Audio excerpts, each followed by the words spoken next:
So now we are going to start our present topic,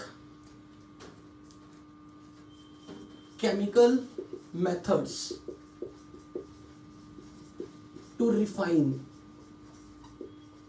metals or refining techniques.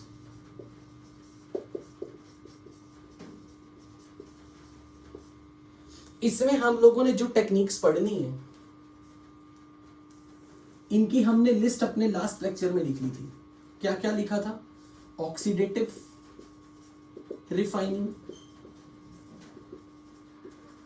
जिसमें दो steps, दो तरह की प्रोसेसेस हम पढ़ेंगे, बेस्मराइजेशन और क्यूपिलेशन।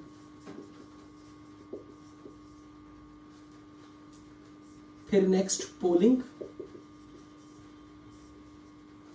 पार्टिंग प्रोसेस,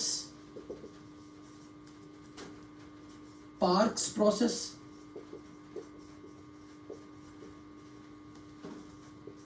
पुडलिंग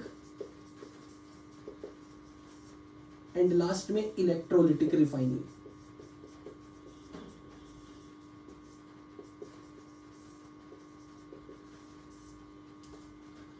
अब मैं यहां पे लिखवाने लगा हूं कौन सी टेक्निक किस मेटल के केस में आप यूज करोगे। बेस्मराइजेशन कब यूज करना है? Vapour phase decomposition. ऐड कर लो।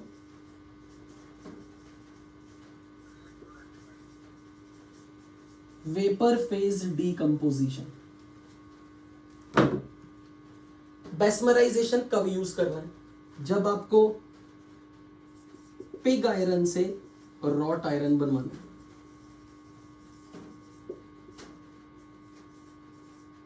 और अगर आपको याद हो तो आयरन के एक्सट्रैक्शन में जो पिग आयरन से रॉट आयरन बनवाया था वो बेसिकली पुडलिंग ही था। चेक करो, पुडलिंग प्रोसेस लिखी थी जब पिग आयरन से रॉट आयरन बनवाया था। ये उसी का बेसिकली उसी को, अगर पुडलिंग प्रोसेस को ही हम बेस्मर कन्वर्टर में अगर करवा दे तो बेस्मराइजेशन ही है। So it's not very different from this. इसलिए अगर मैंने पुडलिंग लिखा है या बेस्मराइजेशन लिखा है, काम की चीज एक ही है। क्यूपिलेशन कब यूज करना है? Cupels, removal of lead from, okay, just ऐसे लिखो, रिमूवल ऑफ द लेड। इसको आप ये भी लिख सकते हो, purification of iron.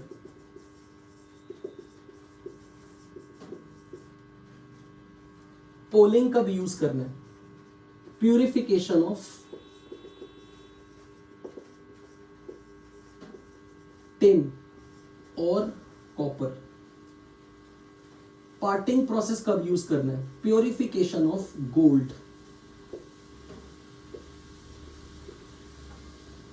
Vapour phase decomposition, purification of nickel, titanium, zirconium. Parkes process, यहां पर आप हेडिंग लिखोगे डीसिल्वराइजेशन ऑफ लेड।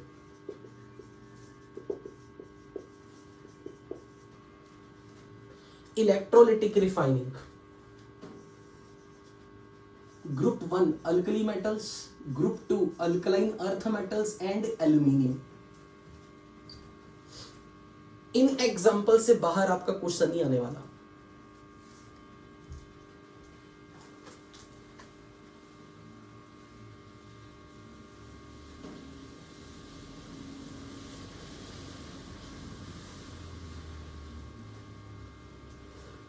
ओके, अब बात करते हैं बेस्मराइजेशन।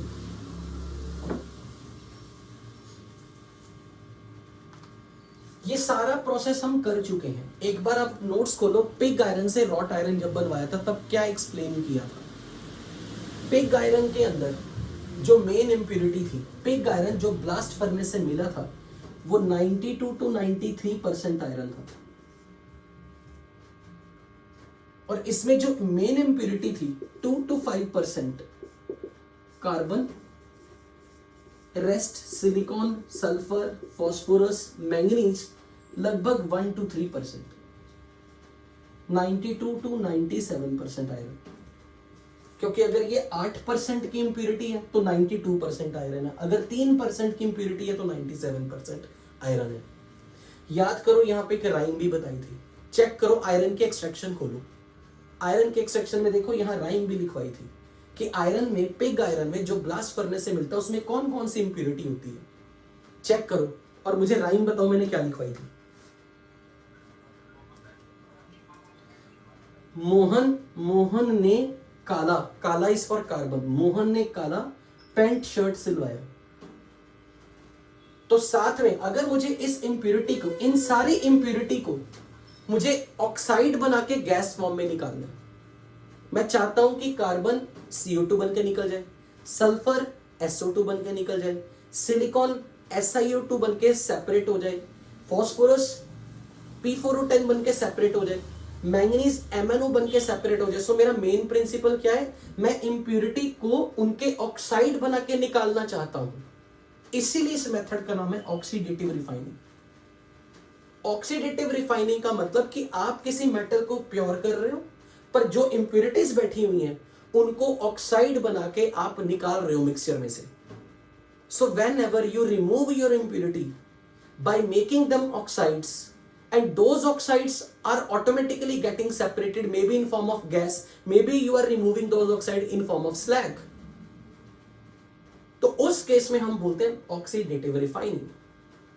तो मैं करूंगा क्या, पिग आयरन में एयर की प्रेजेंस में हीट करूंगा, because I need excess supply of oxygen, so I need to carry out in a furnace called Bessemer converter. और बेसमर कन्वर्टर की फोटो आपने कॉपर के एक्सट्रैक्शन में बनाई थी, चेक करो, पियर शेप्ड टाइप की फोटो थी फर्नेस की, और उसके अंदर होल्स थे जिस होल्स में से एयर आ रही थी। चेक करो, खोलो, याद नहीं होगा, नोट्स खोलो, बेसमर कन्वर्टर की फोटो, पियर शेप्ड एक हमने फर्नेस बनाई थी, उसके अंदर एक साइड से एयर आ रही थी और उसमें से होल थे, होल्स में से ऑक्सीजन पास हो रही है एक्सेस में, क्योंकि ताकि कार्बन CO2 बन के उड़ जाए, सल्फर SO2 बन के निकल जाए, सिलिकॉन SiO2 बन जाए, फास्फोरस P4O10 बन जाए, मैंगनीज MnO बन जाए। लेकिन अब आप मुझे याद दिलाओ, ये नॉन मेटल ऑक्साइड है, ये नॉन मेटल ऑक्साइड है, इनको कैसे निकालूं? इनको बाहर से क्या डालूं? limestone। very good, so intentionally you treat your pig iron with some impurity, in presence of air you heat it, along with this we add limestone। तो limestone क्या करेगा? limestone डिकम्पोज करके कैल्शियम ऑक्साइड और CO2 gas बनाएगा, CO flux का काम करेगा। Very good. और ये कैल्शियम ऑक्साइड फ्लक्स SiO2 को स्लैग बना के निकालेगा, ये कैल्शियम ऑक्साइड P4O10 को स्लैग बना के निकालेगा। और फिर हमने कहा था कि ये मेटल ऑक्साइड है, तो ये खुद ही इनके साथ स्लैग बना के निकल जाएगा। फिर वहां पे मैंने एक स्लैग के लिए ये चीज जो बोली थी, कैल्शियम ऑक्साइड जब SiO2 से रिएक्ट करेगा, क्या लिखूं प्रोडक्ट बताओ? CaSiO3, this is slag। Calcium oxide with P4O10, क्या बनाऊं? क्या बनाया हमने? कैल्शियम का क्या बनाऊं? Phosphate, Ca3PO4 twice। This mixture is called very good quality of slag, Thomas slag। क्या मैंने इसके बारे में बताया था? नो। तो अब ये नोट करो, अगर मेरे पास कभी KVPY या ओलंपियाड में क्वेश्चन है तो मैं ये पूछूंगा, व्हाट इज थॉमस स्लैग? जब आप लाइम को सिलिका के साथ रिएक्ट करवा रहे हो और P4O10 के साथ करवा रहे हो, ये दोनों का मिक्सचर कहलाता है Thomas slag. It is one of the very very important chemical which is used in fertiliser industry. Agriculture industries के लिए इस मिक्सचर की बहुत डिमांड है, ये फर्टिलाइजर बनाने में काम आता है। Have you heard about fertiliser? मालूम है क्या होता है? एग्रीकल्चर क्रॉप, मतलब खेत में डालने के लिए, बिल्कुल। तो ये जो थॉमस स्लैग है, this is one of the branded product, जो फर्टिलाइजर इंडस्ट्री के लिए one of the very important और one of the very good quality of the product है. It is used as a fertilisers. Okay, MnO SiO2 के साथ, this is metal oxide, this is non metal oxide. बताओ क्या बनाओ? Just like CO. अगर यहां MnO आ जाए, MnSiO3, Mn3PO4 twice, और ये सब स्लैग बन के निकाल सकते हो आप उनको, because slags are low fusible material, उनका मेल्टिंग पॉइंट लो होता है, दे आर लाइटर, वो मेटल के ऊपर फ्लोट करेंगे, उसको आप सेपरेट निकाल सकते हो. कहने का ये मतलब है कि आपने जो आयरन से रॉट आयरन बनवाया, तो आप लोगों ने आयरन से जब रॉट आयरन बनवाया तो बेसिकली आपने जितनी सारी इंप्यूरिटीज है ना उनको ऑक्साइड बना के निकाला है. और जब आप इंप्यूरिटी को ऑक्साइड बना के निकाल रहे हो, अब वो ऑक्साइड या तो गैस बन के खुद निकल जाए, या फिर उन ऑक्साइड्स को आप स्लैग बना के निकालो. This method is bessemerisation. अब बात करते हैं क्यूपिलेशन की. क्यूपिलेशन टेक्निक में क्या किया जाता है? इससे regarding any question for me? Any question इसके रिगार्डिंग? ओके, जल्दी से नोट करो, मैं ये स्पेस यूज करना चाहता हूं लिखने के लिए.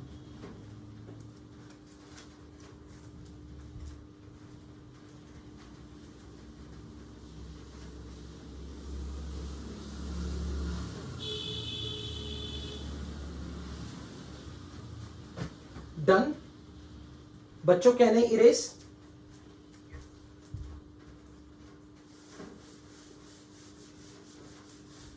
अब मान लो मेरे पास एक मेटल है, इम्प्योर मेटल, और एक बोट शेप्ड क्रूसिबल है. मतलब क्रूसिबल मतलब एक पोर्सिलिन टाइप की चाइना डिश है. इसमें मैंने अपनी इम्प्योर मेटल डाल दी. प्रिंसिपल ये है, इम्प्योर मेटल है तो दो चीजें हैं, एक तो डिजायर्ड मेटल और एक इंप्यूरिटी. इन दोनों को मैं हीट कर रहा हूं एयर की प्रेजेंस में.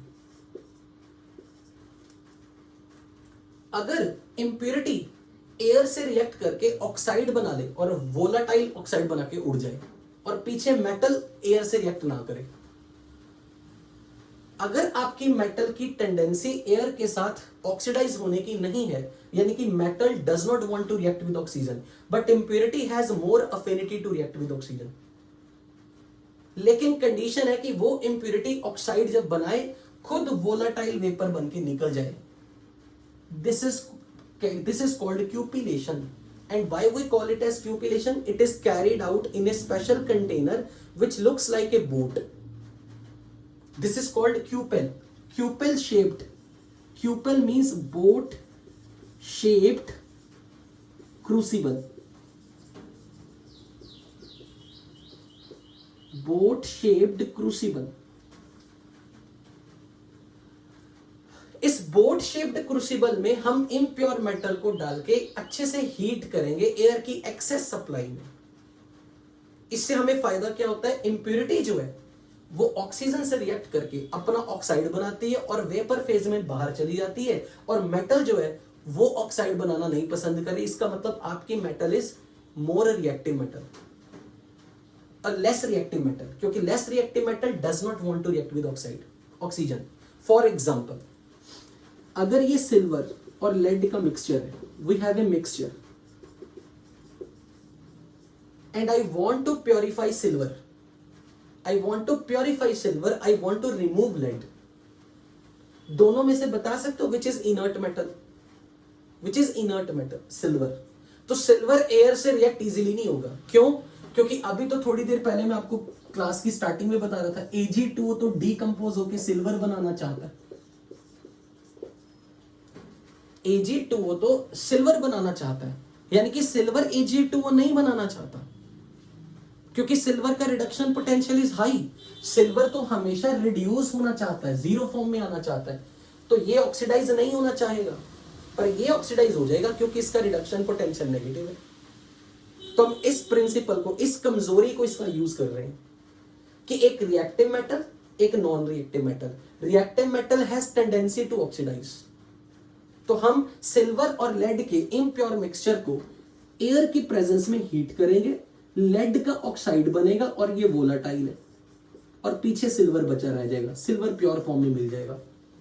And it is carried out in a boat shaped container which is called cupel. So cupellation is the method where you are removing your impurity which is lead as its oxide. That's why oxidative refining, because आप impurity को oxide की form में निकाल रहे हो और oxide जो है वो गैस फॉर्म में निकल रहा है, तो पीछे जो मेटल बचेगी वो आपको प्योर फॉर्म में मिल जाएगी। सो this is oxidative refining. Is that clear? But condition है कि मेटल, जिस मेटल को प्योर करना है वो मेटल के साथ इंप्यूरिटी मोर रिएक्टिव मेटल की हो और मेटल खुद लेस रिएक्टिव मेटल। हाँ जी, कुछ पूछना है मेरे से?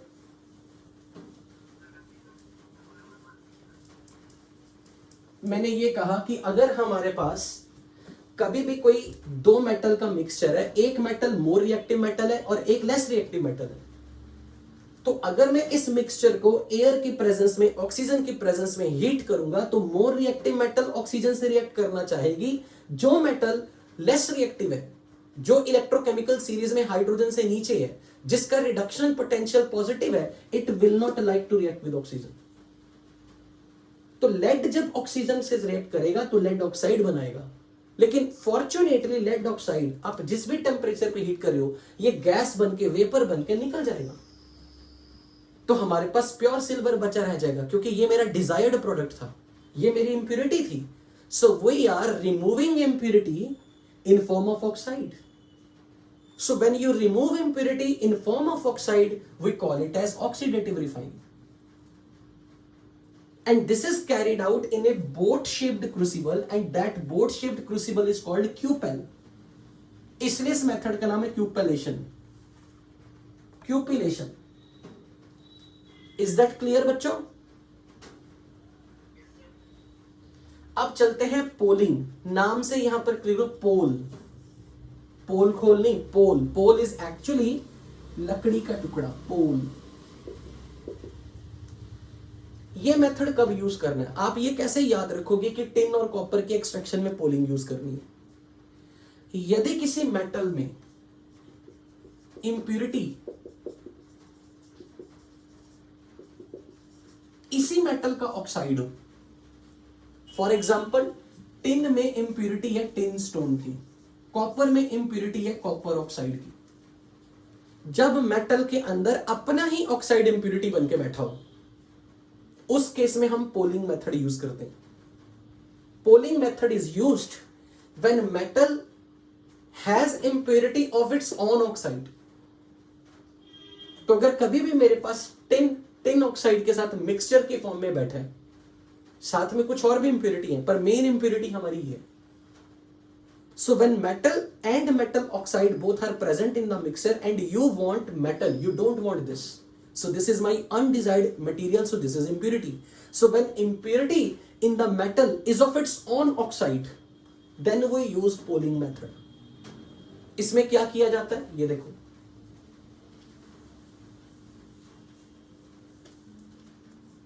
मेन प्रिंसिपल ये है, हम चाहते हैं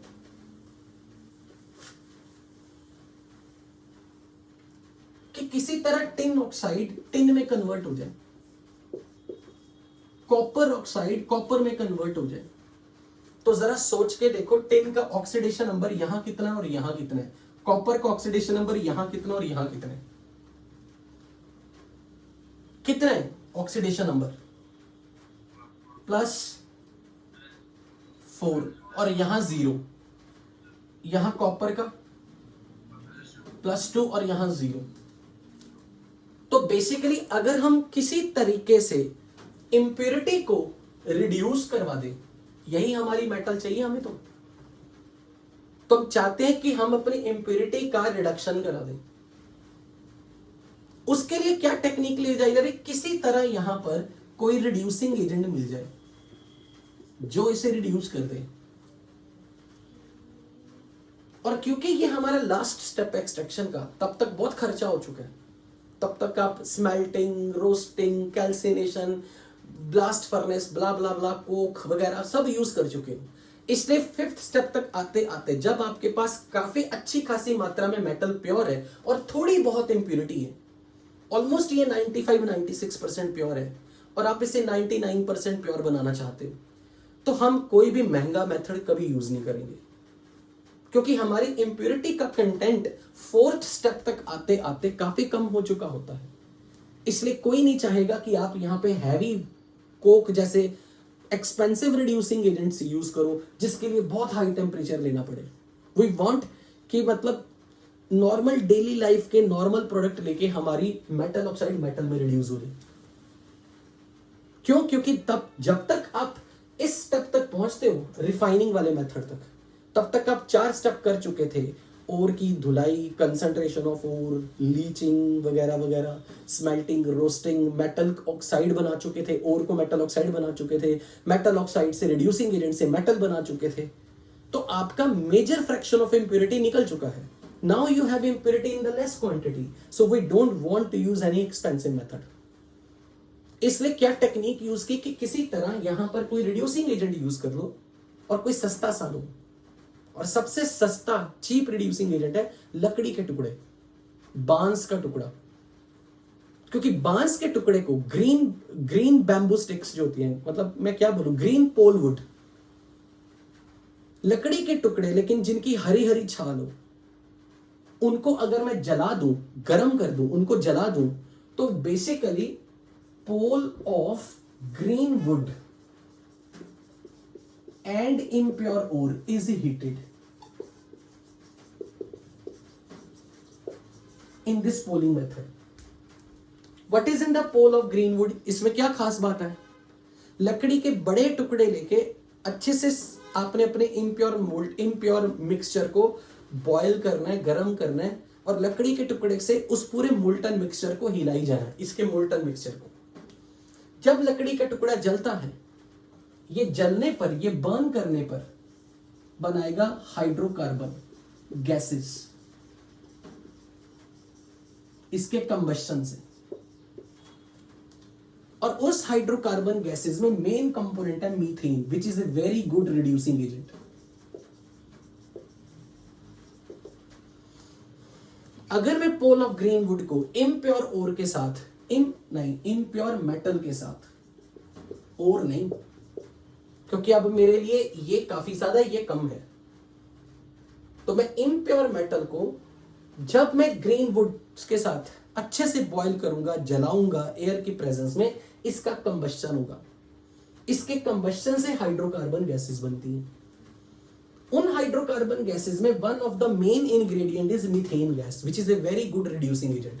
तो मीथेन इसके साथ रिएक्शन करेगी।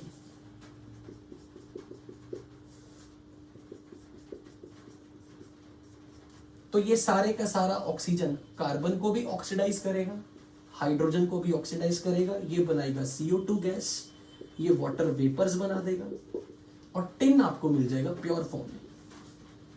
इसी तरह oxygen will allow the combustion of this to form CO2 and water vapours, साथ में मिल जाएगा आपको कॉपर। इस तरीके से आप अपनी इंप्योरिटीज को रिड्यूस करवा रहे हो यूजिंग चीप लकड़ी के टुकड़े लेके जला दो। सो जब लकड़ी के टुकड़ों में ग्रीन कंटेंट ज्यादा है, it was found that on burning they produce hydrocarbon, and that hydrocarbon has major quantity of methane which is a very good reducing agent, and that methane reduce it.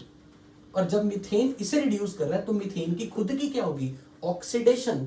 तो carbon की oxidation से CO2, hydrogen की oxidation से water vapour बन रहे, और metal आपको pure form में मिल जाएगा। Is that clear?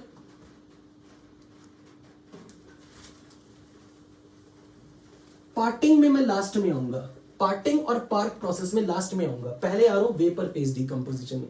This is really very important for JEE advance. Residue वगैरह किस चीज का, मेटल ही बन रही है हमारे पास। तो बस ग्रीनवुड जलाने से, ग्रीनवुड को तो जला के आपने बना दी हाइड्रोकार्बन गैसेस। लकड़ी के अगर पीछे कुछ राख बच गई, कुछ नहीं, वो किसी काम की नहीं। वो इनफैक्ट वो भी एक अच्छा रिड्यूसिंग एजेंट हो सकती है अगर उसमें कार्बन प्रेजेंट हो, क्योंकि लकड़ी के टुकड़ों को जब आप जलाओगे तो पीछे जो राख बचेगी वो बेसिकली कार्बन की एक फॉर्म है, वो भी एक अच्छा reducing agent. Okay, vapour phase decomposition, इस पे आते हैं लास्ट में। This is very important method. इसको आप कैसे याद रखोगे? वेपर फेज डीकंपोजिशन में यहां पर आपसे दो तरह के स्टेप्स, दो तरह की प्रोसेसेस का नाम पूछा जाएगा।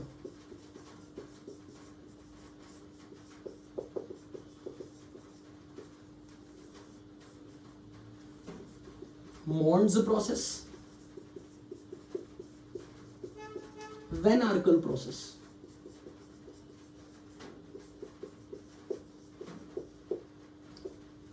अगर आप मॉन्ड्स प्रोसेस से प्योरिफिकेशन करवा रहे हो तो निकल की, यानी कि निकल का प्योरिफिकेशन मेथड है मॉन्ड्स प्रोसेस टू प्योरीफाई निकल। और अगर आपको टाइटेनियम, जिरकोनियम, बिस्मथ प्योर करना है, बिस्मथ भी, क्योंकि बिस्मथ, टाइटेनियम, जिरकोनियम अगर आपको प्योर करना है वो यूज वैन आर्कल मेथड। इन दोनों मेथड का प्रिंसिपल कॉमन ही है, बट हमारे लिए एग्जांपल्स ज्यादा इंपॉर्टेंट है। हम क्या टेक्निक चाह रहे हैं, हम क्या करवाना चाह रहे हैं? हम ये चाह रहे हैं अगर मेरे पास मेटल और इम्प्योरिटीज है तो मैं इसको किसी गैस के साथ हीट करूं और वो गैस सिलेक्टिवली इन दोनों में से मेटल से रिएक्ट करे और गैस उस मेटल से रिएक्ट करके वेपर फॉर्म में आ जाए, ये भी एक गैस की फॉर्म में बन जाए। यानी कि मैं चाहता हूं कि इम्प्योर मिक्सचर के ऊपर से कोई गैस निकालूं, वो गैस मेटल को उठा ले और एक वेपर बना दे और वो वेपर्स कलेक्ट करके मैं नए बीकर में ले जाऊं और इंप्योरिटी रेसिड्यू की फॉर्म में पीछे रह जाए। अब जो जिस चीज के ये वेपर्स बने हैं उसमें गैस और मेटल रिएक्ट हुई पड़ी हैं, तो मैं इस वेपर्स को नए बर्तन में इकट्ठा करके कंडेंस करके लिक्विड फॉर्म में ले आऊंगा और फिर इसे हीट करके इस गैस को वापस निकाल दूं और मेटल पीछे रह जाए। आपको क्या ये प्रिंसिपल समझ में आया बच्चों? क्या पता लगा कि हम ये चाह रहे हैं कि किसी गैस की मदद से मेटल सिलेक्टिवली गैस के साथ रिएक्ट कर जाए, पर इन दोनों के रिएक्शन से वेपर्स बने। उसके लिए आप रिक्वायर्ड टेम्परेचर तक हीट करो, इतने टेम्परेचर तक हीट करो कि मेटल जो गैस के साथ कंपाउंड बनाए वो वेपर फेज में मिले और उन वेपर्स को कलेक्ट करके नए बीकर में ठंडा कर दो। तो जब भी आपका मटेरियल लिक्विड फॉर्म में आए, अब आप उसे बॉईल कर दो, इतने हाई टेम्परेचर तक ले जाओ कि ये डीकंपोज करके गैस निकल जाए, मेटल आपके पास वापस आ जाए। अब कैसे करवाते हैं? फॉर एग्जांपल मान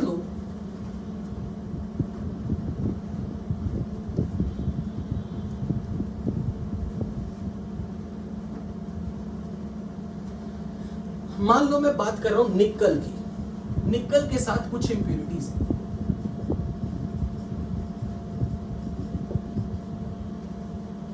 इनको हम कार्बन मोनोऑक्साइड गैस में पास करवाते हैं। कार्बन मोनोऑक्साइड गैस को इस मिक्सचर से पास करवाया जाता है और टेम्परेचर रखा जाता है 50 to 70 डिग्री। और आप ये जानते हो कि carbon monoxide will act as a ligand for nickel और ये कॉम्प्लेक्स बनाएगा NiCO4 और ये कॉम्प्लेक्स आपने कोऑर्डिनेशन कंपाउंड में पढ़ा भी था। तो कार्बन मोनोऑक्साइड सिलेक्टिवली निकल के साथ रिएक्ट करेगी और NiCO4 के वेपर्स बनेंगे और इन वेपर्स को आप सेपरेट मिक्सचर में, मतलब सेपरेट कंटेनर में कलेक्ट कर लोगे।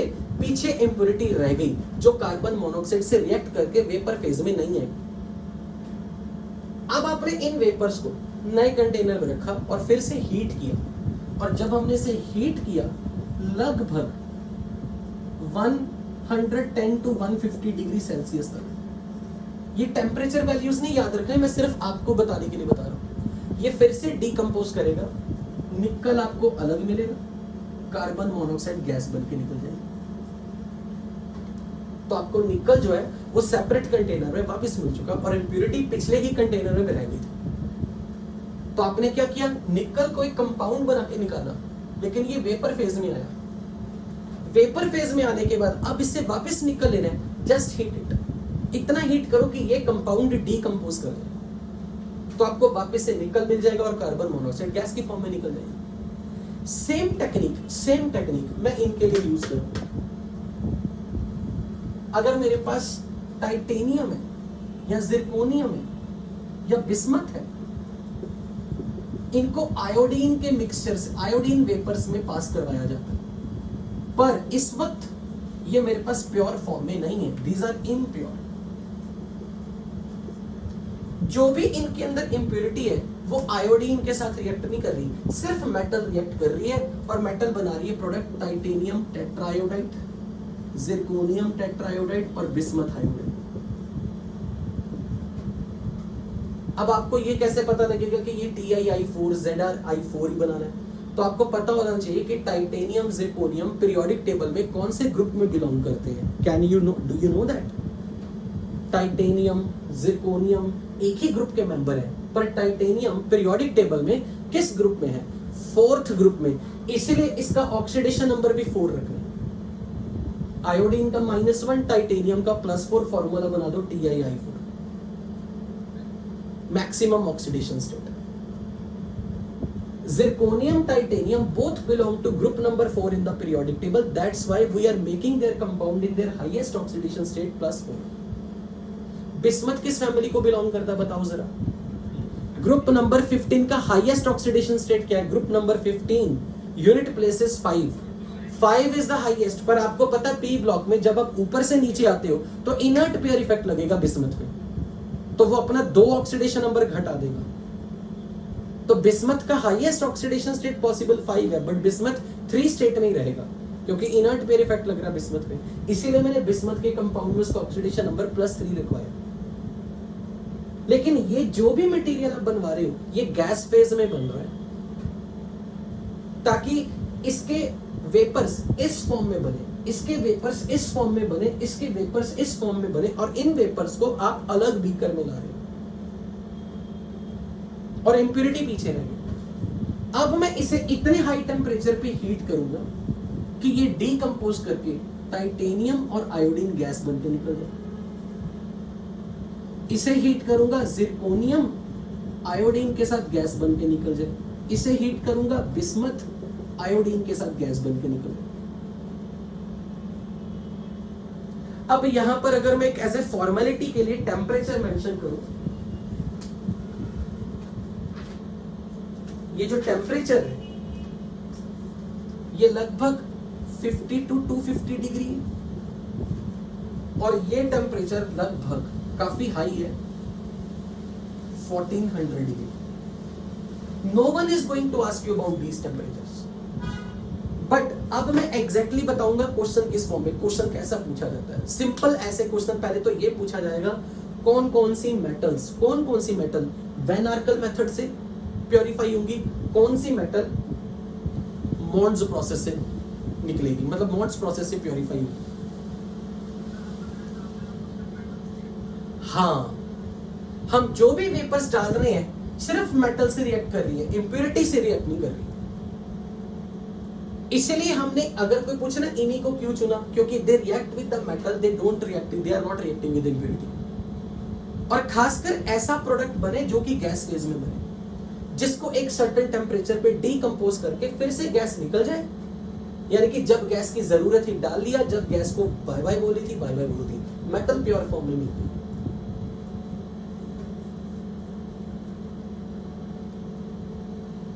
अब ध्यान से सुनना यहां पे,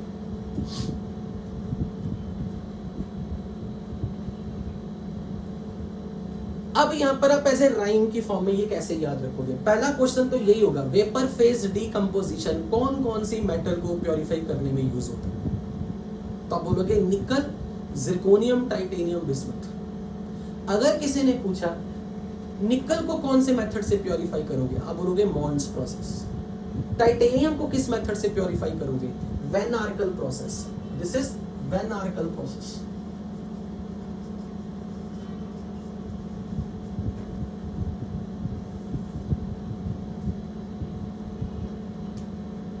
अब राइम की फॉर्म में कैसे याद रखना?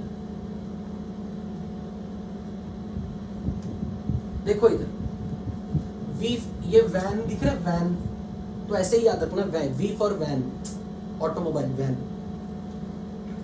वैन में जरा जिरकोनियम, टिंकू को बिठाओ।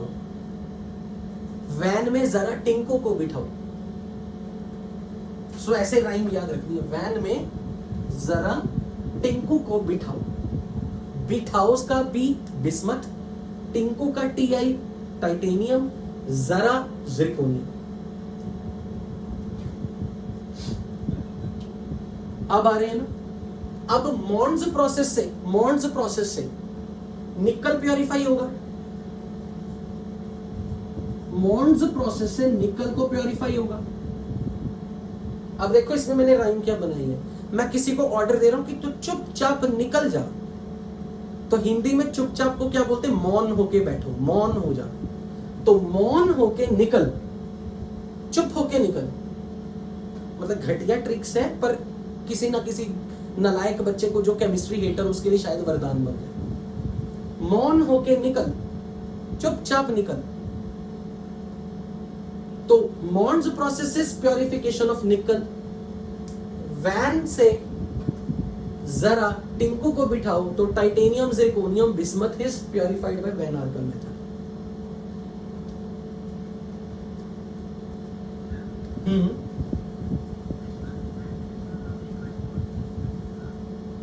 कर सकते हैं, बिल्कुल कर सकते हैं।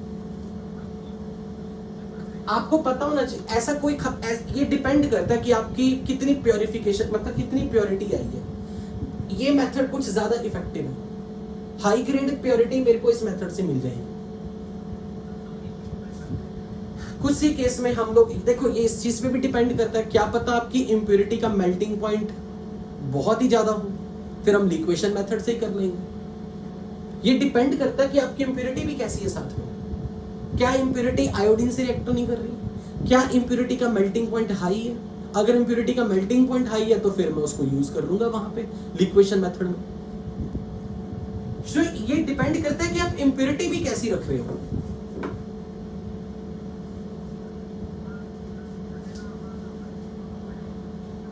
लिक्वेशन मेथड, तब हम लिक्वेशन मेथड, हाँ ये भी यूज कर सकते हैं। आप ये देख लो कि आप इस टेम्परेचर को इजीली अटेन कर पा रहे हो, क्योंकि प्रैक्टिकल प्रॉब्लम्स तो जो करने वाला उसको पता लगेगी ना कि प्रैक्टिकली इस टेम्परेचर तक अचीव करना पड़ रहा है, या क्या पता आपकी इम्प्योरिटी और बिस्मथ अगर प्रेजेंट है, इम्प्योरिटी का मेल्टिंग पॉइंट हाई है, लेट से इम्प्योरिटी 600 डिग्री पे मेल्ट हो रही है और बिस्मथ लेट से कुछ 200 डिग्री पे मेल्ट हो रहा है। I am just coating example. उस केस में मुझे पता है कि 1400 डिग्री तक पहुंचने की जरूरत नहीं पड़ेगी, तब मैं लिक्वेशन मेथड प्रेफर कर लूंगा। यू गॉट दिस पॉइंट राज?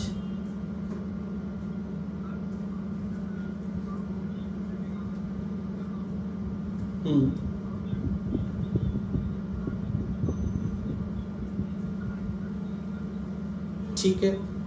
और टाइटेनियम का मेल्टिंग पॉइंट जितना भी है, let's say for example titanium के साथ कोई इंप्योरिटी है और मान लेते हैं कि इंप्योरिटी का मेल्टिंग पॉइंट है यही तूने जैसे बोला 900 डिग्री, सपोज मान लो टाइटेनियम का मेल्टिंग पॉइंट है, टाइटेनियम का ये कोई मेल्टिंग पॉइंट नहीं है, उसके प्रोडक्ट वेपर है, इसका बॉइलिंग पॉइंट है ये इसका बॉइलिंग पॉइंट है। तो बेसिकली अगर मुझे पता है, मान लो कि मुझे कोई ये कह दे कि मैं टाइटेनियम का मेल्टिंग पॉइंट है, let's say for example titanium वैसे बहुत हाई मेल्टिंग मेटल है, टाइटेनियम लो मेल्टिंग मेटल तो है ही नहीं। तो अगर मेरे पास titanium is very high melting वाली मेटल और उसकी इंप्योरिटी उसके रिस्पेक्ट में लो मेल्टिंग वाली है, तब मैं लिक्वेशन मेथड नहीं यूज करूंगा। लिक्वेशन मेथड तो तभी यूज कर रहे हैं जब इंप्योरिटी का मेल्टिंग पॉइंट के कंपैरिजन में मेटल का मेल्टिंग पॉइंट लो हो। इसीलिए टाइटेनियम जिरकोनियम को तो मैं लिक्वेशन मेथड में यूज ही नहीं करने वाला। अब जैसे उस बच्चे ने बोला कि सर लिक्वेशन में हम बिस्मथ भी यूज करते थे, तो ठीक है, पर क्वेश्चन ये आएगा कि अब बिस्मथ के साथ इंप्योरिटी कैसी है। अगर इंप्योरिटी बिस्मथ के कंपैरिजन में हाई मेल्टिंग पॉइंट वाली है तो मैं लिक्वेशन मेथड यूज कर लूंगा, और अगर बिस्मथ के साथ इंप्योरिटी लो मेल्टिंग वाली है या बिस्मथ और इंप्योरिटी का मेल्टिंग पॉइंट नियरली सेम है, फिर मैं ये मेथड यूज कर लूंगा। Is that clear? Titanium zirconium को तो हमने लिक्वेशन मेथड की राइम में नोट भी नहीं किया था। They are very high melting metals, इनका melting point is very high. और लिक्वेशन मेथड तभी यूज करते जब मेटल का मेल्टिंग पॉइंट लो हो और इंप्योरिटी का हाई हो। और अगर मे भी आपकी मेटल बिस्मथ के साथ की इंप्योरिटी इसके लगभग नियर मेल्टिंग पॉइंट वाली है, मैं लिक्वेशन मेथड वहां यूज नहीं करूंगा, वहां मैं ये मेथड यूज कर लूंगा। और अगर इंप्योरिटी और बिस्मथ के मेल्टिंग पॉइंट में डिफरेंस ज्यादा हुआ, फिर मैं लिक्वेशन मेथड से करवा लूंगा। तो ये डिपेंड करता है कि इंप्योरिटी कैसी मिली हुई है साथ में। I hope you got the answer. Yes और नो?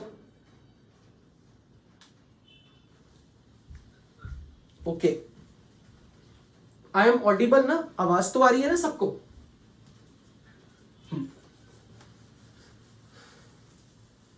अब आ जाओ पार्क्स प्रोसेस में। Parks process is very very very important for Olympia type of exams या फिर bit set type of exam.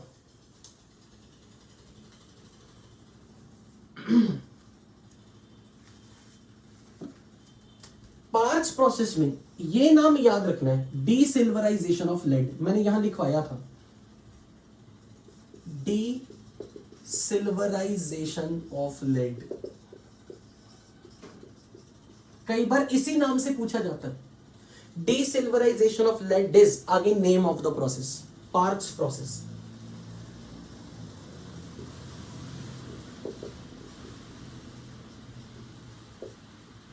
अब यहां पर ध्यान से समझना, जब मैं नाम रख रहा हूं डीई, डीई का मतलब है रिमूव।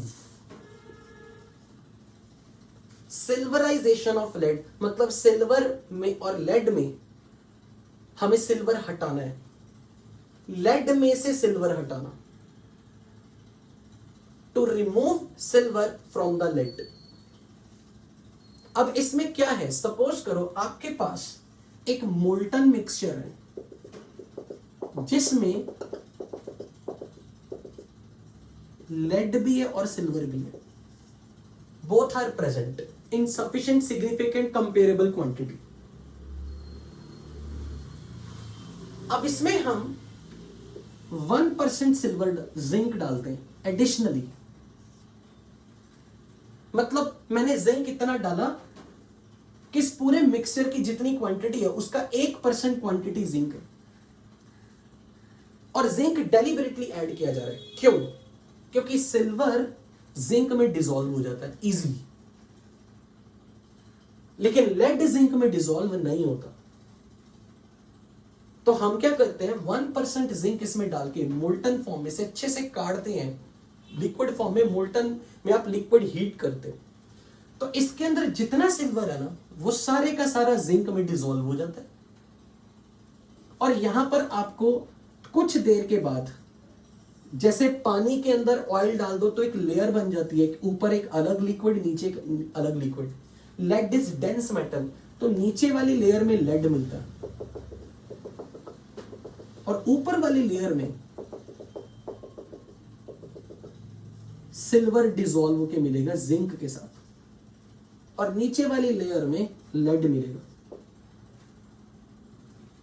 तो जितना भी लेड के अंदर सिल्वर था ना वो सारे का सारा अपने जिंक वाली लेयर में भेज दिया। जितना भी लेड में सिल्वर था वो सारा आपने जिंक में डिसॉल्व करवा दिया, because silver no alloy formation से सिल्वर गेट्स मोर डिसॉल्व। यहां कौन सा लिगेंड है, कैसे बनेगा कॉम्प्लेक्स? लिगेंड कौन सा डाला है? तो कॉम्प्लेक्सेशन की तो बात ही नहीं है। So silver gets more dissolve in molten zinc and form a separate layer above lead which is in the layer lying below.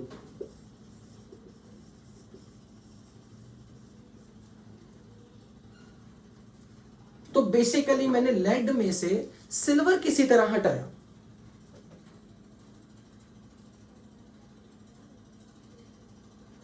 और अब इस वक्त सिल्वर जिंक के साथ अलॉय बना चुके।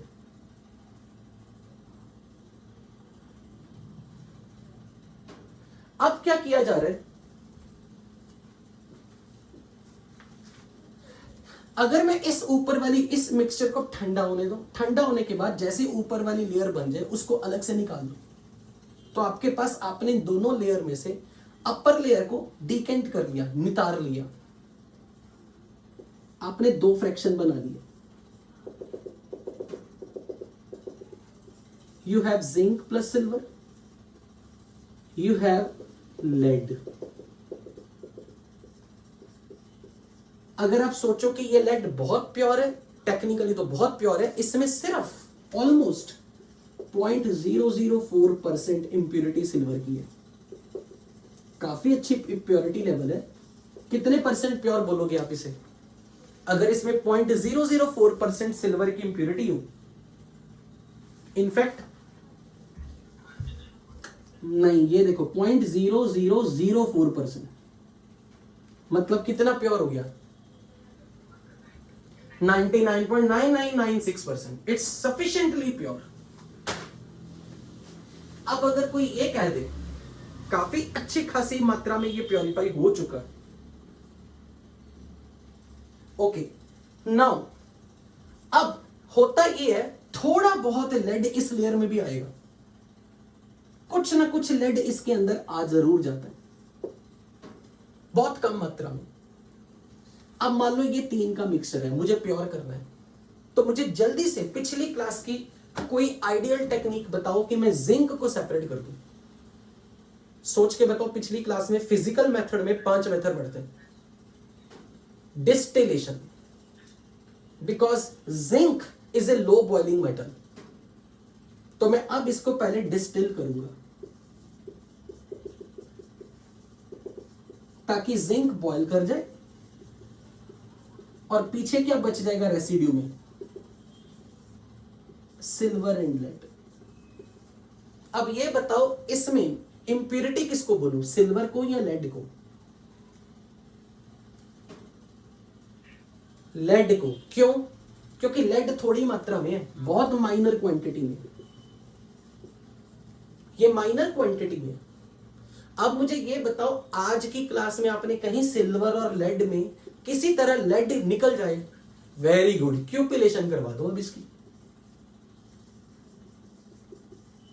इसको एयर की प्रेजेंस में हीट कर दो, लेड सारा वोलाटाइल ऑक्साइड बनकर निकल जाएगा, और सिल्वर पीछे प्योर फॉर्म में आपको मिल जाएगा।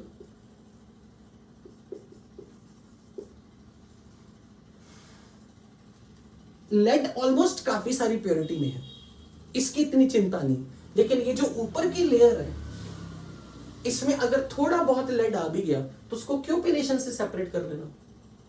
और जो जिंक है, जिंक को निकालना आसान है क्योंकि आप जिंक को बॉईल करवा दोगे, उसका बॉइलिंग पॉइंट लो है, तो जिंक वेपर बन के डिस्टिलेशन से निकल जाएगा, आपको सिल्वर की लेयर अलग मिल जाएगी, लेड अलग मिल जाएगा। That is why we call desilverisation of lead, मतलब लेड एक फ्रैक्शन में, सिल्वर दूसरे फ्रैक्शन में। इस बीकर में प्योरिफिकेशन के बाद फाइनली सिल्वर मिलेगा और इधर आपको लेड मिलेगा। That's why we called Parkes method as desilverisation of lead.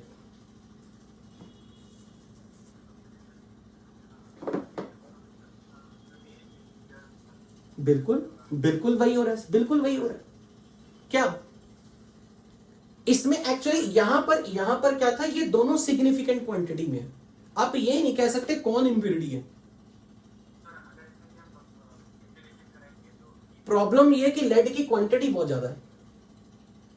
मैंने इस वक्त ये कभी नहीं कहा कि लेड जितनी ज्यादा मात्रा होगी उतना it require more time to get separated out. कम मात्रा में कोई ऑक्साइड बन के जल्दी निकलेगा, प्योरिफिकेशन फास्ट होगी। जब आपकी दोनों कंपोजिशन ऑलमोस्ट नियरली सेम हो, आप ये नहीं कह सकते ये इंप्योरिटी और ये इंप्योरिटी नहीं है। और खासकर जब मिक्सचर एक होमोजेनियस हो जिसमें दोनों कंपेरेबल क्वांटिटी में हो, it is very difficult to get ultra high purity by one method. You have to keep repeat the same method for many times. This is relatively easy task. एक solvent डालो, like zinc मैंने as a solvent डाला, एक zinc में dissolve हो गया, दूसरा नहीं हुआ। इज दैट क्लियर बच्चों? ओके, अब आते हैं पार्टिंग प्रोसेस में। Parting process is purification of what? Check करके बताओ। पार्टिंग प्रोसेस, गोल्ड की प्योरिफिकेशन। इसमें हम क्या टेक्निक लगा रहे हैं? Gold is inert metal, gold is almost inert metal. तो पार्टिंग प्रोसेस में गोल्ड है और गोल्ड के साथ इंप्योरिटी किस किस की है? Impure gold has silver, zinc, copper etcetera. और लकीली ये सारी इंप्योरिटी गोल्ड से ज्यादा रिएक्टिव है। तो मैं करूंगा क्या? इन पार्टिंग प्रोसेस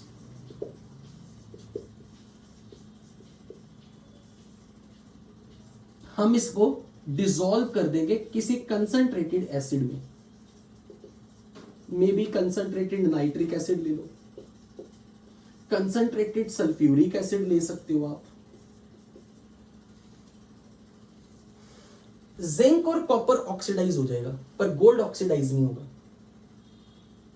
जिंक रिएक्ट कर जाएगा एसिड्स के साथ, कॉपर रिएक्ट कर जाएगा एसिड्स के साथ, सिल्वर रिएक्ट कर जाएगा एसिड्स के साथ। जैसे सिल्वर है कंसंट्रेटेड नाइट्रिक एसिड में, ये सिल्वर नाइट्रेट बना देगा और हाइड्रोजन लिबरेट हो जाएगी।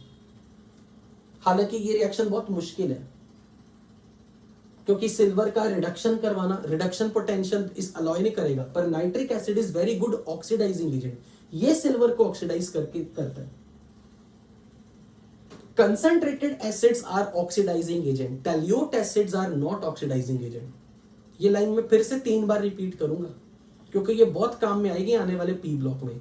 Concentrated nitric acid and concentrated sulphuric acid are oxidizing agent as well as acid. Dilute acids are only acid, they are not oxidizing agent. Repeating the second time, concentrated acids are oxidizing agent as well as acid. Dilute acids are not oxidizing, मतलब dilute nitric acid and dilute sulfuric acid are not oxidizing, they are merely acids. इसलिए अगर कोई मुझसे कहेगा ना कि concentrated nitric acid में silver oxidise होके +1 फॉर्म में आ गया, सिल्वर का तो ऑक्सीडेशन कराना मुश्किल है, पर मैं कहूंगा ये कंसंट्रेटेड नाइट्रिक एसिड की करामात है, because it is a very very powerful, very good oxidizing agent. Copper के साथ अगर मैं कंसंट्रेटेड सल्फ्यूरिक एसिड ले लूं, यहां पर NO2 गैस भी बन के निकलेगा। आपको कैसे याद रहेगा NO2 गैस बन के निकल रही है? सिल्वर की क्या हो रही है, ऑक्सीडेशन या रिडक्शन? जरा चेक करके बताओ। सिल्वर का 0 से +1 स्टेट में गया, तो सिल्वर ने 0 से +1 में जाने के लिए क्या किया? इलेक्ट्रॉन लूज किया या गेन किया?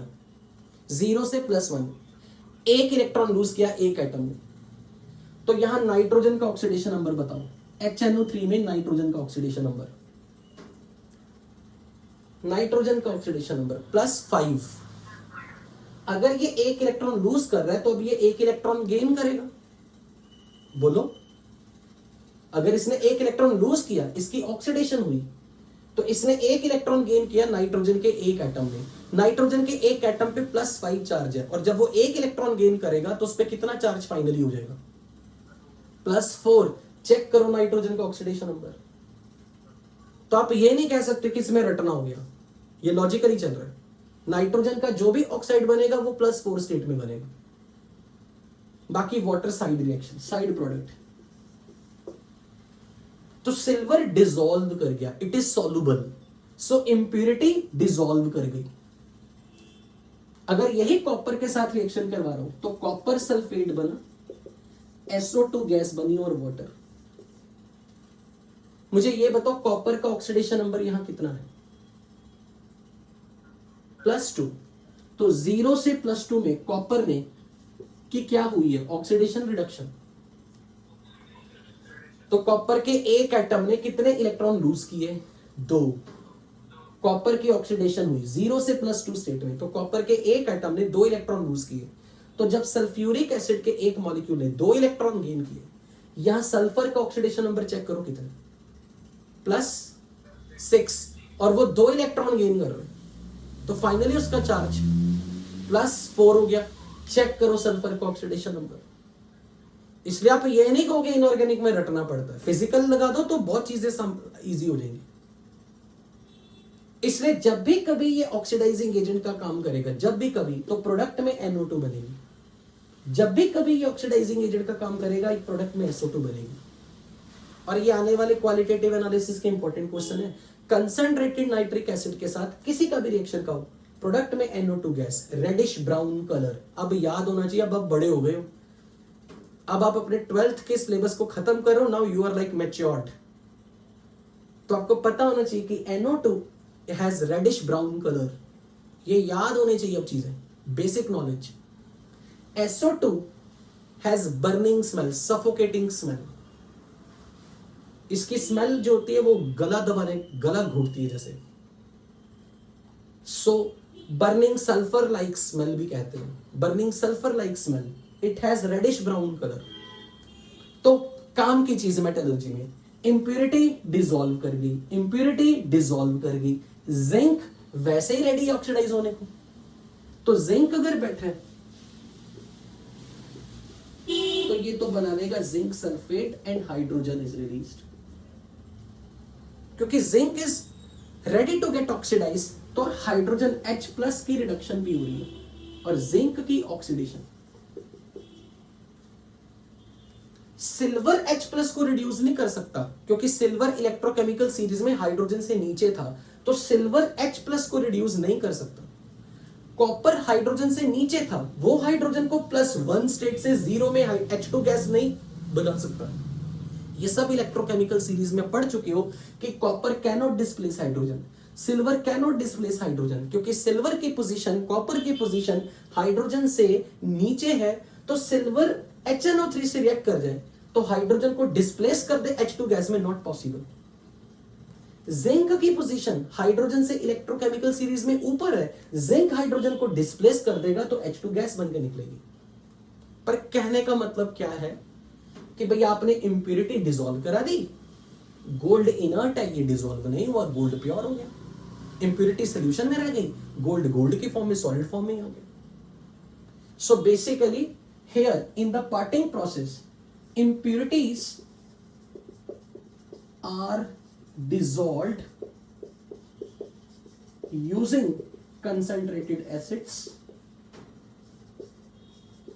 and gold being inert metal remains unreacted.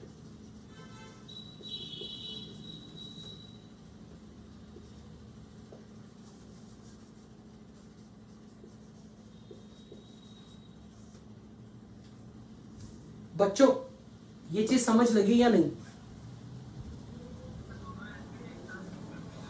अलग अलग यूज कर लो, पहले नाइट्रिक एसिड में डाल लो, कुछ इंप्यूरिटी निकल जाएंगी, फिर सल्फ्यूरिक एसिड डाल के कर लो। कहने का मतलब है कि आप इंप्यूरिटीज को डिसॉल्व करवा रहे हो और मेटल जो है वो डिसॉल्व नहीं हो रही।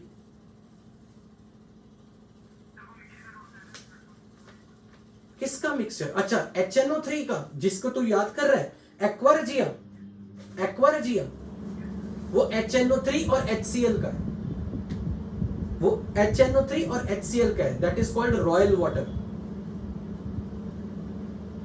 वो यहां पे यूज नहीं कर रहे हम, नहीं तो गोल्ड में डिसॉल्व हो जाएगा। पर इस प्रोसेस की एक ड्रॉबैक है। ड्रॉबैक ये है, अगर इस पूरे मिक्सचर में गोल्ड की परसेंटेज 25% से कम हो तो ये मेथड इफेक्टिव है। अगर गोल्ड ज्यादा है फिर ये इतना इफेक्टिव नहीं है। उसके लिए क्या करते हैं, मान लो कि आपके पास मिक्सचर में गोल्ड की क्वांटिटी बहुत ज्यादा है, तो आप एडिशनली सिल्वर बाहर से एक्स्ट्रा मिलाते हो ताकि सिल्वर का मोल फ्रैक्शन बढ़ जाए तो गोल्ड का मोल फ्रैक्शन घट जाए। और जब इस मोल फ्रैक्शन की गोल्ड की परसेंटेज 25% से भी कम हो गई, ताकि आपने इतना गोल्ड सिल्वर बाहर से एडिशनली सिल्वर इतना डाल दिया कि भाई गोल्ड की परसेंटेज 25% से घट गई, then this method easily work out. इसलिए अगर इस प्रोसेस का कोई ड्रॉबैक पूछेगा ना, तो this method is not effective method when percentage of gold is more than 25%। इसलिए गोल्ड की परसेंटेज को कम करने के लिए एडिशनली हम सिल्वर की बलि चढ़ाते हैं। तो सिल्वर डाल के ओवरऑल मिक्सचर में हम परसेंटेज गोल्ड का कम करवा देते हैं, फिर ये मेथड इजीली होना शुरू हो जाता है। बट इसका कोई रीजन नहीं कि सिल्वर ही क्यों, जिंक क्यों नहीं। मेरे हिसाब से टेक्निकली तो जिंक भी अगर डालते तो हो जाना चाहिए, but I don't know about so much detail of this. ना कभी किसी एग्जाम में इतना इंपॉर्टेंट आया तो मैंने कभी इसको एक्सप्लोर भी नहीं किया, क्योंकि शीट में लिखा, मैंने आपके सामने जस्ट बताया, फॉर्मेलिटी पूरी की है। बट काम की चीज सिर्फ इतनी है कि इंप्योरिटी को डिसॉल्व करवाना है, मेटल को डिसॉल्व नहीं होगी क्योंकि गोल्ड इनर्ट है। सेम काम मैं ऑल्टरनेटिव मेथड से, पार्टिंग प्रोसेस में सेम काम ऑल्टरनेटिव मेथड से करवा सकते हैं। कैसे? अगर आप इस मिक्सचर को, इम्प्योर मिक्सचर को, बोरेक्स की प्रेजेंस में क्लोरीन पास करा दो, chlorine is a good oxidizing agent, ये सिर्फ इन्हें ऑक्सीडाइज करेगा। सिल्वर को AgCl बना देगा, जिंक को ZnCl2 बना देगा, कॉपर को CuCl बना देगा, गोल्ड के साथ रिएक्ट नहीं करेगा बिकॉज गोल्ड इज इनर्ट। तो इसमें आपने सिर्फ इतना याद रखना है कि बोरेक्स की प्रेजेंस में क्लोरीन डाल दो तो भी आप गोल्ड को प्योर कर सकते हो। But again this are very very unimportant method. अगर पार्टिंग प्रोसेस से कोई क्वेश्चन आया, कोई आपको ये डिटेल नहीं पूछने वाला, बस आपको सिर्फ इतना पूछेंगे, parting process is the used for purification of which metal, answer is gold. अगर किसी ने पूछ लिया कि गोल्ड में ये इंप्योरिटी है और आपने नाइट्रिक एसिड डाल दिया, तो आप बोलोगे इंप्योरिटी डिसॉल्व होगी, गोल्ड नहीं डिसॉल्व होगा। अगर किसी ने कह दिया कि क्लोरीन डाल दी, तो भी सेम फंडा, इंप्योरिटी रिएक्ट करेगी, these are reactive metal then gold, gold will not react with this. तो इंप्योरिटी के क्लोराइड्स बन जाएंगे। Impurities get reacted with chlorine except gold being inert.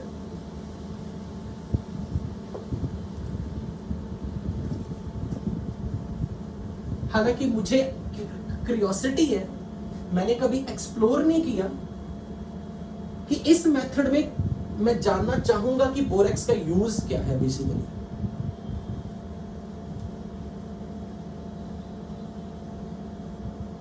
अब हम लास्ट मेथड पे चल रहे हैं। कौन सा मेथड हमारा रह गया? इलेक्ट्रोलिटिक रिफाइनिंग, वो आप पढ़ चुके हो basically. Have you ever heard about hoops process? Hoops process पढ़े? हॉल हेरोल्ट प्रोसेस पढ़े? इलेक्ट्रोलिटिक रिफाइनिंग में मुझे ये बताओ, एनोड और कैथोड में, एनोड इम्प्योर लेना है या कैथोड इम्प्योर लेना है? Anode impure. तो आपको अगर कोई पूछे कि भाई इलेक्ट्रोलिटिक रिफाइनिंग कब करवानी है, जब आप बोलोगे कि हमारी मेटल को आप किसी भी रिड्यूसिंग एजेंट से प्योर नहीं कर सकते क्योंकि आपकी मेटल का reduction potential is very negative. जिन मेटल्स का reduction potential is negative, basically हम क्या करवाना चाह रहे हैं? हम चाह रहे हैं, लेट्स एन एग्जांपल, कि अगर ये मेरी इम्प्योर मेटल है,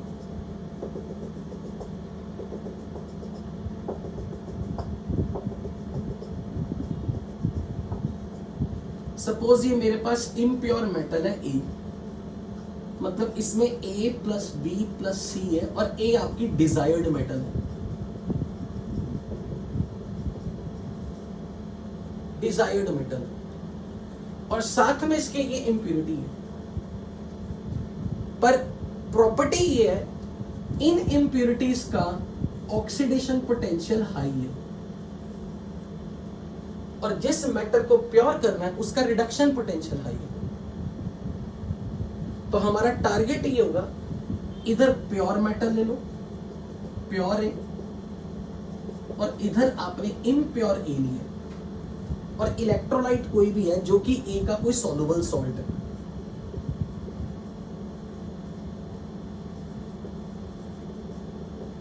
तो हम चाहेंगे कि इंप्योरिटी बी और सी ऑक्सीडाइज होकर सॉल्यूशन में आ जाए,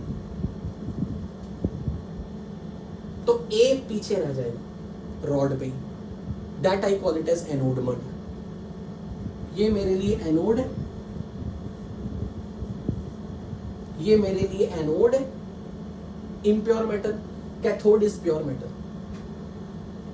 तो बेसिकली हम ये चाहते हैं कि अगर सपोज मेरे पास यहाँ पे कॉपर के साथ सिल्वर की इंप्योरिटी है, जिंक की इंप्योरिटी है, गोल्ड की इंप्योरिटी है, आयरन की इंप्योरिटी है, और मुझे कॉपर चाहिए, तो मुझे ये मालूम है कि रिडक्शन पोटेंशियल के बेसिस पे सिल्वर का रिडक्शन पोटेंशियल सबसे ज्यादा है, गोल्ड का रिडक्शन पोटेंशियल और ज्यादा है, जिंक और आयरन में ये इनका ऑर्डर ऑफ रिडक्शन पोटेंशियल है।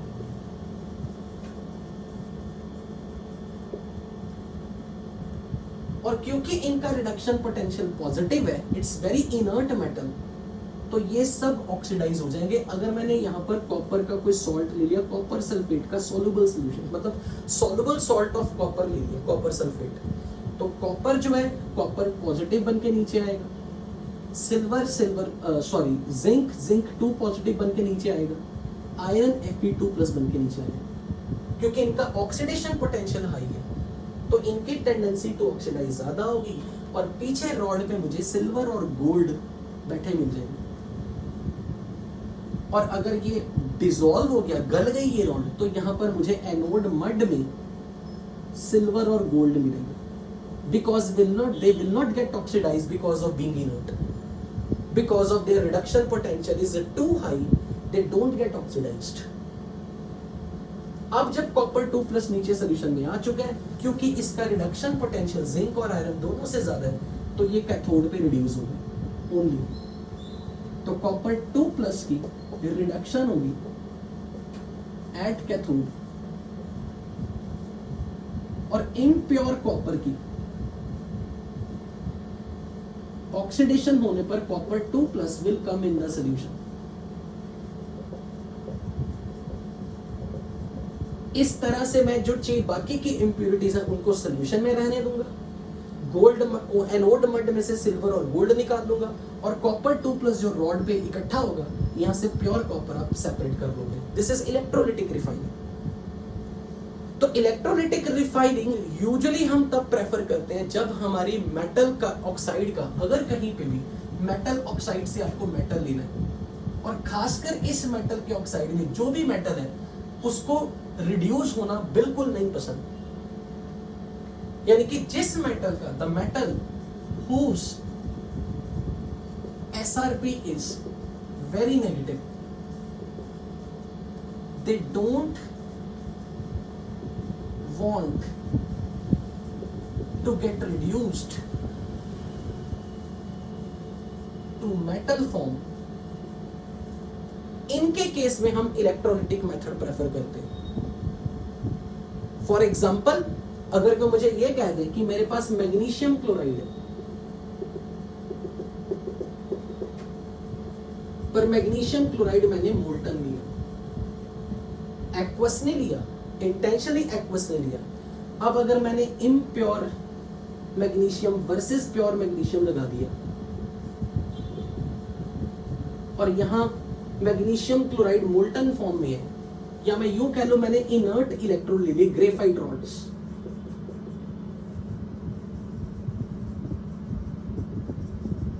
तो अब मुझे बताओ मैग्नीशियम क्लोराइड डिसोसिएट करके बनाएगा Mg2+ एंड Cl-, तो एनोड पर क्या होगा, कैथोड पे क्या होगा, एनोड पर किसकी ऑक्सीडेशन होगी, Cl- की या Mg2+ की? ऑक्सीडेशन किसकी होगी, किसकी, Cl- की। Cl- इलेक्ट्रॉन लूज करके क्या बनाएगा, न्यूट्रल क्लोरीन, और कैथोड पे Mg2+, इसके छोड़े हुए इलेक्ट्रॉन गेन करके क्या बनाएगा मैग्नीशियम। लेकिन मोल्टन लेना है, एक्वस क्यों नहीं लेना, आपको रीजन पता होगा। डू यू हैव एक्सप्लेनेशन कि अगर पानी यहां लिया तो क्या प्रॉब्लम होगी। वाटर की रिडक्शन होगी, वाटर रिड्यूस कर जाएगा। तो जिन मेटल्स का reduction potential is highly negative, जिन मेटल के ऑक्साइड से मेटल अचीव करनी बहुत मुश्किल है, आप कोई ऑर्डिनरी रिड्यूसिंग एजेंट डाल के मेटल ऑक्साइड से मेटल नहीं ले सकते। ऐसे केस में बेटर है कि इसके मोल्टन मटेरियल का इलेक्ट्रोलिसिस करवा दो। इसलिए इलेक्ट्रोलिटिक रिफाइनिंग उसी मेटल के केस में हम यूज करते हैं जिनका एसआरपी नेगेटिव। अगर मैग्नीशियम क्लोराइड है, जैसे एल्यूमिना के केस में आपने पढ़ा था, एल्यूमिनियम के एक्सट्रैक्शन में हॉल हेरोल्ट प्रोसेस में Al2O3 का इलेक्ट्रोलिसिस ही तो करवाया था आपने, क्रायोलाइट और फ्लोरोस्पार डाल के। तो जिन मेटल के ऑक्साइड से आप मेटल ऑब्टेन इजीली नहीं कर सकते, कोई रिड्यूसिंग एजेंट डाल के आप उनको रिड्यूस नहीं कर सकते, क्योंकि मेटल रिड्यूस होना चाहती नहीं है, उसको जबरदस्ती रिड्यूस कराने के लिए इलेक्ट्रोलिसिस मेथड या electrolytic refining is used.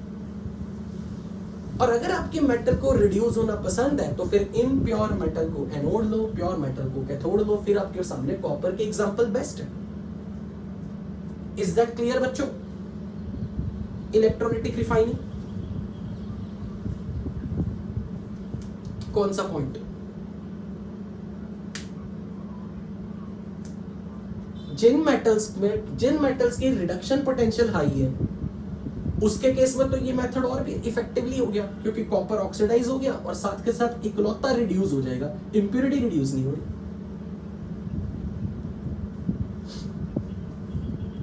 Is that clear to everyone.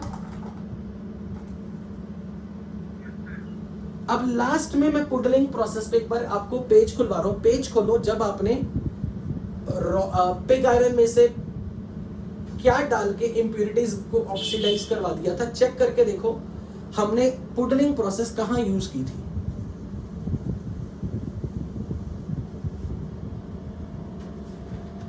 Puddling process हमने कहां यूज की थी, जब हम कास्ट आयरन से रॉट आयरन बनवा रहे थे। चेक करो, हाँ, पिग या कास्ट आयरन से रॉट आयरन बनवाना था।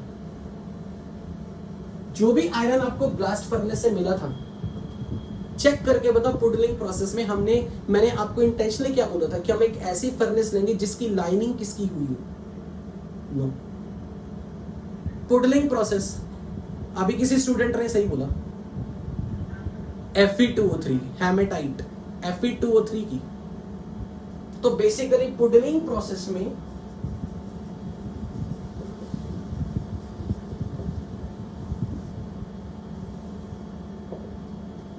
पिग आयरन या कास्ट आयरन से रॉट आयरन बनवाना था,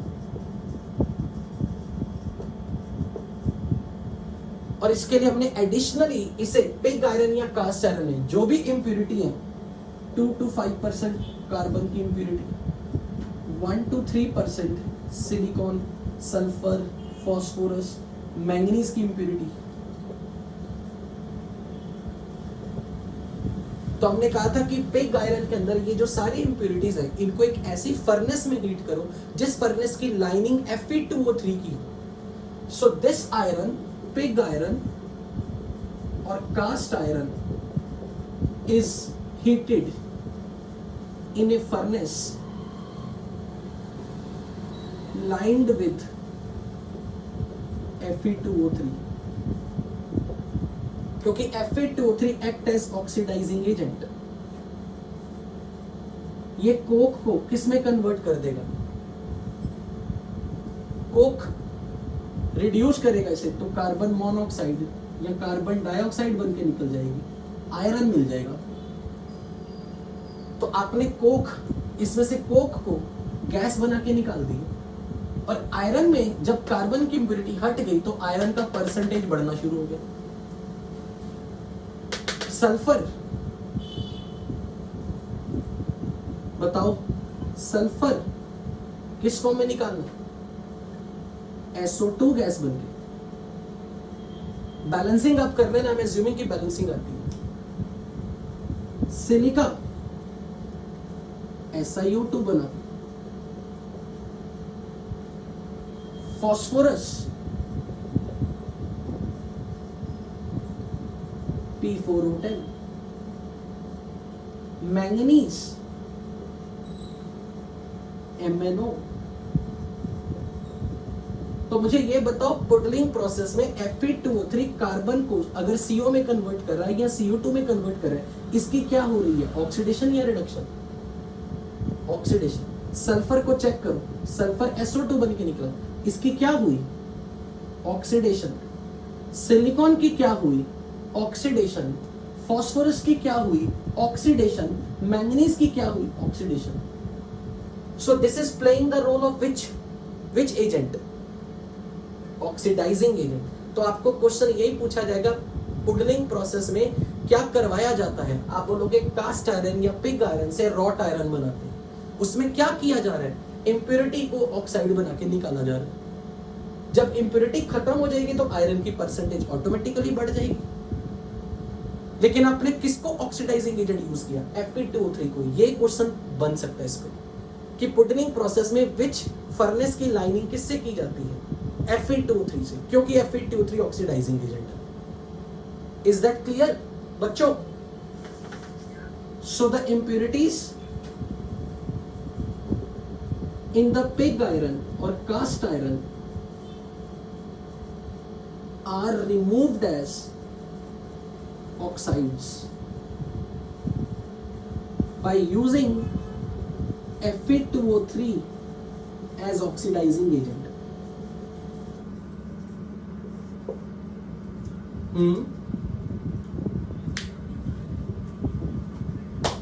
अगर आप बहुत हाई टेम्परेचर रख रहे हो तो डेफिनेटली, अगर आप ये ब्लास्ट फर्नेस में करवा रहे हो फिर तो ये वेपराइज हो जाएगा, नहीं तो ये स्लैग बना सकता है MnO के साथ, क्योंकि MnO मेटल ऑक्साइड है बेसिक। वो अगर तो ये गैस फॉर्म में निकल रहा है, अच्छी बात है, और अगर ये गैस फॉर्म में नहीं निकला, ये इससे रिएक्ट कर जाएगा, स्लैग बना लेगा, ये इससे रिएक्ट कर जाएगा। This is non metal oxide, metal oxide, non metal oxide, metal oxide. They can form slag, they can form slag. Ultimately तो इंप्योरिटी हट गई। इज दैट क्लियर ना?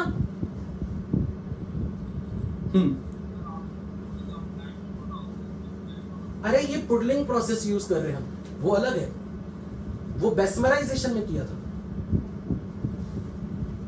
अगर कोई पूछे बेस्मराइजेशन में क्या होता है, वहां हम लाइमस्टोन डाल रहे थे, ये तो ब्लास्ट करने से आयरन हमारे पास आ चुके हैं, हम उसको रॉट आयरन में कन्वर्ट कर रहे हैं बाय पुडलिंग प्रोसेस, जिसमें हम उसकी रिफाइनिंग कर रहे हैं एक ऐसी फर्नेस में जिसमें सारा रोल Fe2O3 का है, हमें बाहर से फ्लक्स डालना ही नहीं पड़ रहा।